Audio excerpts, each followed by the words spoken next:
So, guys, I guess there's some more Akaash news. Charlemagne the God spoke with Andrew Schultz on their podcast, The Brilliant Idiots, and Charlemagne the Guy has some things to say about the Akaash situation. And I just think that it's crazy that we're 4 weeks past this situation happening and people are still finding out. And it's so bad that people are still giving their takes, even people that are close to Akaash.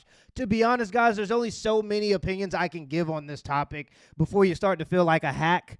And I'm already at that point. But either way, this is what the people want to see, so let's go ahead and get right into it. I don't like what they've been doing to Akaash the past few weeks, man. Yo, free Akaash, man. What about what his wife's been doing to him for their entire relationship? Free Akaash. Free Akaash. I haven't seen the new episode of Flagrant, man. Did it go well? You got to watch it, man. We had him and Jocelyn. Well, am I ruining it? Everybody. Right? The whole podcast was them basically saying you guys are dumb for assuming that she meant the things that she said. She's just a repressed Indian girl that didn't actually understand any of the words that she was saying. That was pretty much the whole podcast. I know, yeah. Just watch it. I just don't like it because it's such a sensitive subject. That's his wife. Yeah. You know what I mean? Yeah. They public. Well, can I say what I want to say? Of course. This is what Brilliant Idiots is about. All I want to say is simply this. Uh-oh. Keep your wife off the internet. motherfucking internet. Yeah. Why does your wife have a microphone in her face? No Do need. not allow your wife to start a motherfucking podcast, Exactly. bro. Yes. Okay, there can be one entertainer in this family, and it shall be me. Yeah, I've never seen it work out well. What happens is because the wife is only interesting or the wife only has anything to say because she's married to the important person, they get on these podcasts and they talk about the only thing that pretty much makes them relevant, and that is their relationship, and they overshare essentially. And it happens almost every time. It happened with Aisha, and I don't know why they willingly give up this information, but it happens every time. People, you got to get your significant other off of the internet, even if it's just making TikToks. There are just certain things about your life the world doesn't need to know, and part of protecting your relationship is having the ability to have some type of privacy or secrecy. I'm a comedian. I'm out here on this road, and I'm out here getting the money. Let me use some of this money to help you do some other things, Exactly. Because so you many other don't things need to a do. microphone in your face because you're going to fuck around and ruin us.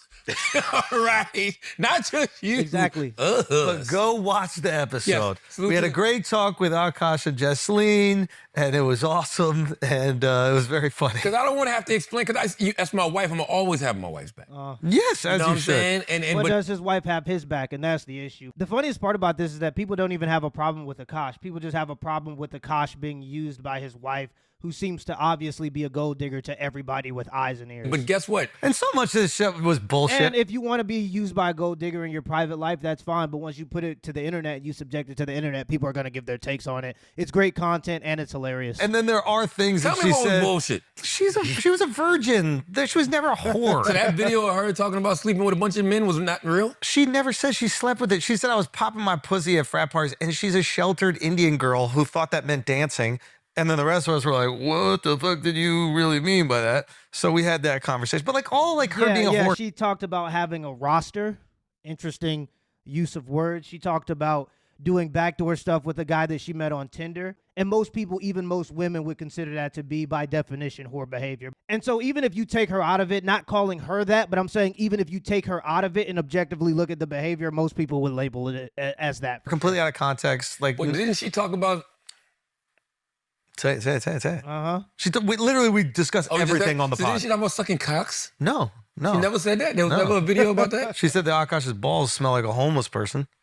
Damn. Yeah, and she said that her best friend's husband has a 10-incher. She was basically doing tricks on it. And really, if that's going to be the argument, if the argument is going to be that she was just so naive because she's just so innocent and pure that she was saying these things that she didn't understand what they meant, I think that the fair median for him and her would be that she just doesn't do this anymore. She doesn't have a podcast. If you don't understand the words that you're using and the effect that they're going to have on your husband's reputation, I think that it's fair, if we're going to compromise here, for me to go, okay, we're going to stay in this relationship, but you can't embarrass me online. And since you don't understand words, then you don't get to have a podcast. Not Steph Curry with the shot, boy. They call her chicken curry. God damn. Why would she say that? That's a good point. So we had those conversations. What the? Go watch the episode. My brothers. Clears up a lot of shit. My brothers. And also, she just acknowledges, like, yo, that was stupid. Like, I shouldn't be fucking sharing that. I can see why the audience thought it was this thing. Like, there was a lot of... Well, delete The it. funniest nicknames are Akaash ATM. And in the last podcast I did, I called her Jocelyn Single because if we weren't able to come up with some type of compromise, that's probably what she would be if we were dating. Delete the podcast. Delete ours? No more influencers. Yeah, no, I'm talking about her. Oh, we're working on it. No influencers. I don't want you don't let your wife be influencers. Don't let your wife be podcasters, man. Well, it's not about letting. No. Let. No. Let. No. Let. No. Let. No. There's certain things we can't do. Right. Yeah. Right. Because we know that it's detrimental to our situation. Right. You should just encourage your wife not to. No, ain't no encourage. guy. No. Rules. Yeah, some things. No. Rules. Some things when they're detrimental to us. Yeah. No. Yeah. She ain't. As a man, it's your job to protect your wife and to protect your relationship. And sometimes that means protecting it from self-sabotage. So, yeah, he's 100% right. There are some things that are acceptable and not acceptable. And if you're the person that's tasked with the duty of building the reputation and making all the money that's contributing to the family, you should have some authority over the direction that the reputation goes in. And if your wife is ruining that, then, yeah, you should have a say. And like he said, I think you just straight up tell her this is not an option anymore. Encourage you not to cheat? They do that. No. Let me go back a little bit. Can she encourage you not to cheat? They do that. No. She tells you don't fucking cheat. Exactly. How well did that work? Very fucking well. Very well. It made me stop. Maybe if she was encouraging you a little more, it would work. Took years to set, right? Hey, man. You don't think your wife was like, get these microphones away from the radio host. This motherfucker out here destroying our marriage. But no, that's true. But all of that is true. You are the Jocelyn Singh Yes, of your own household. all of that is true. Jocelyn I'm in the Single. fucking radio station putting on an axe, sniffing seats, wilding the fuck out. Yes, embarrassing myself and embarrassing my fucking wife. Yeah. Yo, I'm Yes. glad we can have this intervention Absolutely. here too, bro. That's what we're doing this week. True. So yes. It's Christmas spirit. So I'm saying all of that to say, women, learn from my mistakes. Stay the fuck off these podcasts. Don't be on these motherfucking podcasts. Don't be an influencer, okay? I know she wouldn't do it, but suppose your wife said to you, listen, me and my friends, we have these great conversations Fuck no. together. Black Absolutely Effect. I want to be on Black I want to be Effect. Black No. Effect. I want to write a book. I want you to champion black Absolutely female not. voices. Put me on Black Effect. A book I wouldn't mind. If it's a book about Because you can edit. Edit it, yeah. They both did it at the same time. Hold on, we taking that part. You're not gonna just call me a regular eater. I know why I like books. You know, I want to be a worldwide eater. You know, you put WW. Okay. All right. But no, see, that's different because books are well thought out. You know what I'm saying? You're actually yes. sitting down. Yes. You're Yeah. fleshing out ideas. Good you have point. a concept. You have a topic. Yes. You have an agenda that you're actually pushing Yes. through this book. Like a book can actually help somebody, especially if you're sharing your real life experiences. You know what I mean? Yeah, that might have been the case when paper was scarce and people had life experience that they felt was so important to share with the world that they needed to write it down just to make sure that it was solidified. That might have been the case then, but now there's like a bunch of slop on manifestation and all that other BS. I remember there was a time not that long ago where every influencer thought that they had to make a book or write a book, and it was all just a bunch of printed off BS written by somebody that wasn't even them just to kind of drain their audience of a little bit more money. So yeah, it used to be that way, but now I think a lot of the books that we have are just slop, to But be just honest. getting on a podcast, trying to make jokes, and I'm the comedian? Yes. The access became too easy. Yeah. You sure made him laugh. Crazy. You made him laugh the last few weeks. You get internet hella content. A lot of it. No, man. No. What was your favorite name? Jada Pinkett Singh. Jada Pinkett Singh. That is phenomenal. Whoever came So up you with know they talking about this off camera. that shit, this is just Jada Pinkett Singh was fucking They hilarious. said that they said her podcast is called Red Dot Table Talk. Red Dot Table Talk is fucking hilarious. By the way, man, there's another thing before we go to commercial, man. Man, these racist jokes be so good. When They are. When they be rooted in racist stereotypes, like, come on, man. You gotta laugh at some of We this asked shit. her, I was like, was any of this shit funny? She was like, nah, Red Dot Table Talk was hilarious. Jada Pinkett Singh, is the host fantastic. of Red Dot Table Talk. That's fantastic. Man, get that man a fucking raise, yo. Yeah. Get a drum or something, Alex. Seriously, that shit was great. There was another one. What was the other one? So Akaash 22 made me laugh. Oh, Adam 22. Adam 22 sent me a picture of Akaash's face put onto Adam. I gotta get this. But yeah, they were cooking, bro. Nah, The somebody internet was sent cooking. another one. They was like, just because you look like what's the dude from The Simpsons? Apu. Just because you that look was like Apu, Yeah. don't be a simp, son. Oh, there was a Bar. a song. That's No. a bar. There was a song that was done, and then somebody said like that we took down the song, which is absolutely bullshit. We've never done that ever. But like, and one of the bars was. God, look at this shit. Yeah, just because you want to be Apu doesn't mean you have to be a simp, son. Damn. That's a hard. bar. Damn. I think the guy's name is Crack Amico. Yes, Crack Yeah. Amico. Oh, Yeah, Akaash got to get that simping out his pimping. He makes for sure. a bunch of. Yeah, he does a lot of like sure. roasty rap songs in the. Do we want to? No, I don't know if we're gonna play. Sorry, Oh, Crack. you I don't think we- Yeah, they don't want to play it after they just did that PR podcast. That whole podcast with him and his wife was a PR campaign. I personally think it would have been funnier because it all started in the origin was with Myron Gaines, that if they would have brought Myron Gaines onto the show and they was discussing some of the things that Akaash said that he was wrong about and saying that he was immature for thinking this way, I think it would have been funny and good content. But that whole podcast was essentially PR, in my opinion. It seemed scripted and everybody was laughing at fake jokes that they didn't even think was funny just to break the tension because they seemed that it was a tense situation and Akaash looked like he wanted to cry the whole time. Don't play the whole thing right here. Charlemagne want to watch it so bad though. Nah, don't. I mean, I'm gonna be honest with you, man. It's hard for me to watch people I know go through this kind of shit, yo. Yeah, it's even though I know horrible. it comes with the territory, Yeah. it's just like, no. this was the whole internet, and it was fucking them. And it's I mean, your it's cool. I mean, married. I get Yeah. it comes with the territory. I get it. I don't like to see it. You know Oh, what it's I mean? horrible. Especially when I can't get no jokes in. You know what I mean? Like at least Yo, this motherfucker, bro. Yo, you are evil. So everybody gonna have fun with us. everybody can have fun with us. Gonna have fun with us. That's what's gonna happen.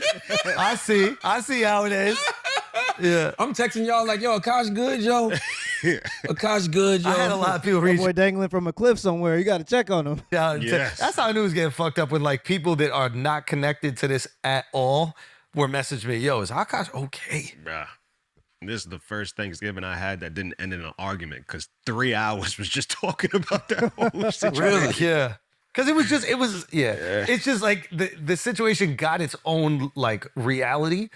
And then once it takes its own reality, You know how when you realize it's off to dumb? races. Yeah, well, that's what happens when you put your business out into the world for everybody to analyze. That's what happens. This is why you don't do it. Realize it's dumb when you're sitting around trying to explain it to somebody else. Because we even at the panel today, you got all of these distinguished journalists. Oh, yeah. Who just know they've been hearing something. So they're like, These are the most refined journalists in America all sitting around. And I'm just like, all right, so here's what actually happened. And we just, the editor of the New Yorker.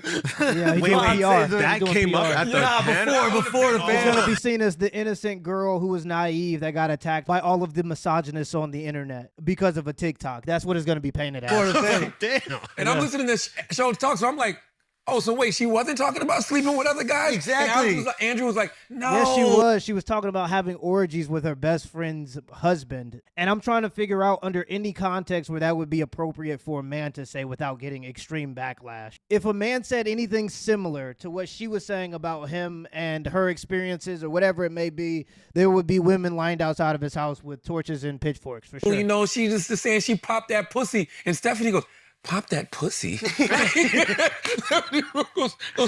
don't think, pop that pussy. Like, I That pussy. I don't think that's something I should say. It's like you see why things start to like get their own reality because the shit happens with us every single fucking week, right? So, but it is, you do really feel for somebody when it's their wife. I know they put their relationship out there and that's fucking dumb. Don't do that. dumb. But And I respect that he addressed it. You know what I'm saying? oh Because hell, you're always gonna address it. Listen, I don't give a fuck. Stephen A. Smith, when I was on the panel with Stephen A. Smith this week, man, it was funny because Stephen A. Smith said, You know, he's on every day. He's on every day for First Take. He's on his podcast every day, but he doesn't address, you know, everything that people say about him. And I'm like, bullshit. Man, Steven, come on. But here's the point. He was like, I addressed about 2% of what people actually say about me. Yeah. Yeah. And he was like, I only address it when it benefits me. Yeah, because a lot of people are going to dislike you no matter what your take is. And so as long as people aren't climbing into your window, you're doing fine for the most part online. You're just always going to have people that don't like you for whatever reason, and there's no getting away from that. Okay. And it's right, and it's true. And by the way, the people who don't like you are the most loyal people. They'll watch everything you put out just to hate. Think about it. Hate watch it. Shows if we addressed 100%. No, we never have a you know, podcast. if we addressed 100% of what people say about us, But we all only address 2%. I barely address that. I'm like Stephen A. I address it when I think it's beneficial for me to Or address. when it's so big you can't ignore it. Like, this is one of those things where it was just so big you can't Yeah, ignore it. you Like, can't. us just pretending to have a podcast talking about, like, oh, the boats in Venezuela. Like, we all really want to know. Yeah, especially because your podcast is titled Flagrant. And if you look up the definition of flagrant, being offensive is part of that. And so now when something offensive happens to you, are you still going to maintain the integrity of what you claim your podcast is about? You have no problem talking about everybody else's situation in detail. Now, when you're kind of on the chopping block, are you going to follow through with what you're about? It depends. Because for me, it's like if I've already addressed it the way I want to address it. Let me ask you a question. What was a more precise targeted strike? The boats in Venezuela? Or I don't want to say it. I wouldn't say it, but I was not going to say it. Or what? You're going to say Akaash's wife's dot? God damn, bro. What? No, I wasn't going to say that. God. What? She doesn't have that. Good. Oh, she don't? No. Charlemagne the guy, the first one to talk about racism, and he out here slanging jokes. Oh. I didn't know. I didn't fucking know. I just assume. I just never paid no attention. It's one of those things like you don't really pay no attention. If somebody tells you it's there, you just, it's like the Mandela effect. Like, she don't. Don't do that. Yeah, I think that the only way this problem gets solved is if you just let time do his thing and Akaash tells his wife that she's not allowed to talk on the internet anymore. She goes to enjoy her life of luxury without talking about it, and I think that's fair. I think that that is a great way for them to both have a compromise. Let me know in the comments below if this video was a W or L, and give me the HBO special. That's up, brother. I'll special. Hit the like and the subscribe button for more content. Till next time.